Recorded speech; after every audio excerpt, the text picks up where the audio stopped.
તો હવામાન વિભાગે જે આગાહી કરી હતી તે પ્રમાણેનું વાતાવરણ જોવા મળી રહ્યું છે। બનાસકાંઠામાં વરસાદી માહોલ, અંબાજી પંથકમાં વરસાદ વરસ્યો છે। અંબાજીમાં હળવા વરસાદની શરૂઆત થઈ ગઈ છે। ગરમીના ભારે ઉકળાટ બાદ વરસાદી માહોલ જોવા મળ્યો છે।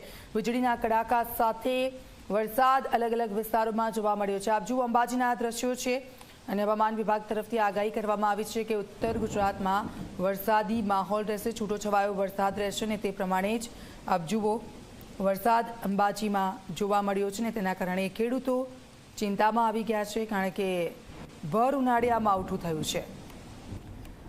તો આગળ ભાવનગર જિલ્લામાં પણ વરસાદી માહોલ છે। શિહોર તાલુકામાં વરસાદ વરસી રહ્યો છે। કાજાવદર, જામડા, ટાણા સહિતના વિસ્તારોમાં વરસાદ થયો છે।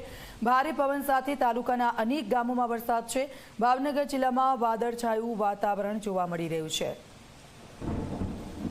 તો વાતાવરણમાં પલટો આવ્યો અને તેની સાથે અલગ અલગ જે વિસ્તારો છે ત્યાં વરસાદી માહોલ છવાઈ ગયો છે। ભાવનગરના દ્રશ્યો છે, આપ જુઓ વરસાદ જે રીતે વરસ્યો છે। કાજાવદર, જામડા અને ટાણા સહિતના વિસ્તારોમાં વરસાદ થયો છે।